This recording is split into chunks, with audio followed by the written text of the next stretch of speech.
आदाब जी, सलाम। देख रहे हैं आप, आपके साथ मैं हूं रम खान। इस वक्त लेकर हाजिर हूं वर्ल्ड न्यूज, जिसमें आप तक पहुंचाते हैं दुनिया भर की आम तरीन खबरें। लेकिन उससे पहले एक नजर टॉप 10 न्यूज पर।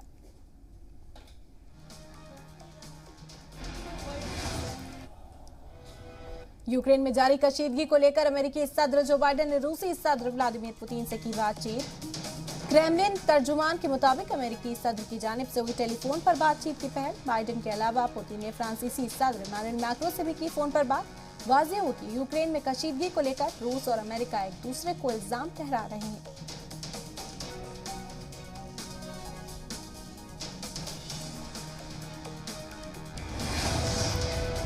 ग्रीक ऑर्थोडॉक्स चर्च के पादरी ने यूक्रेन में अमन व इस्तेहकाम के लिए मांगी दुआएं। फरीकैन से की सब्र व तहम्मुल के काम लेने की अपील।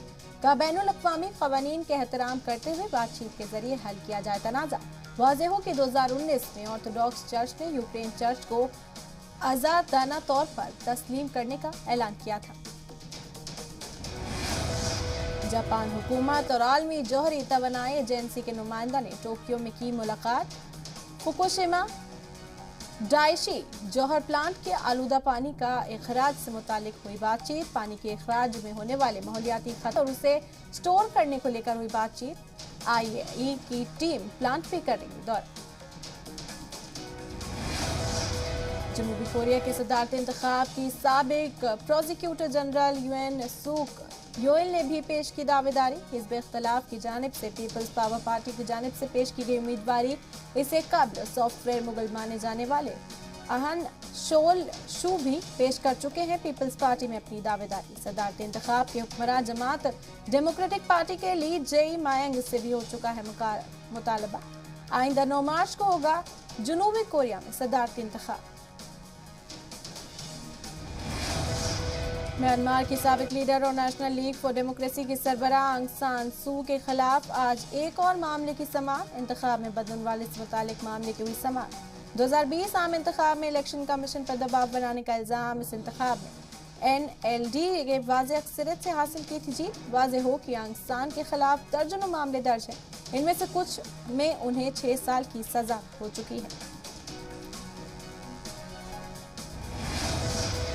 कनाडा की राजधानी ओटावा में अब शुरू होगा जवाबी मुजाहरा। गुज़िश्ता 17 दिनों से रोड ब्लॉक कर खिलाफ मकामी लोगों ने भी किया है रास्ता ब्लॉक। ट्रक ड्राइवर्स के मुजाहरे में शामिल होने के लिए जा रहे लोग मुख्तलिफ ग्रुप्स में रोका रास्ता। वाज़ेह के गुज़िश्ता 17 दिनों से वैक्सीनेशन को लाजमी किए जाने के खिलाफ हो रहा है एहतजाज।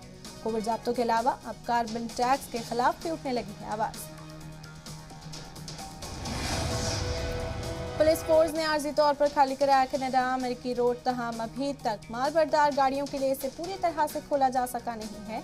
रास्ता ब्लॉक करने के कई मुजाहिरे को पुलिस ने किया गिरफ्तार। रोड ब्लॉक को लेकर गुज़िश्ता जुमे को पुलिस और मुजाहिरीन के माबैन कई दफा हो चुकी है झड़प।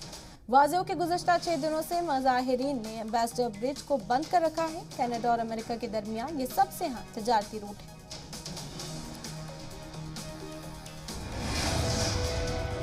यूनान में भी वैक्सीनेशन को लेकर शुरू हुआ एहतजाज। राजधानी एथेंस में पार्लियामेंट के बाहर महकमा सेहत से वाबस्ता सैकड़ों एहलकारों ने किया एहतजाज। वाज़ेह की हुकूमत ने तिब्बी एहलकारों के वैक्सीनेशन को लाजमी कर दिया।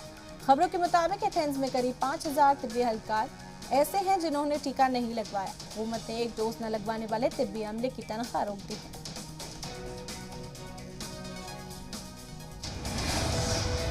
नॉर्वे के कस्पर रूड में दूसरी दफा जीता अर्जेंटीना ओपन का खिताब। सख्त मुकाबले के बाद दिफाई चैंपियन डियोगो श्वार्ट्जमैन में दी शिकस्त। 2.5 घंटे के बाद चले खिताबी मुकाबले में दर्ज की गई 5-7, 6-2, 6-3 से जीत। कोविड के सबब 2021 में अर्जेंटीना ओपन में नहीं लिया था हिस्सा।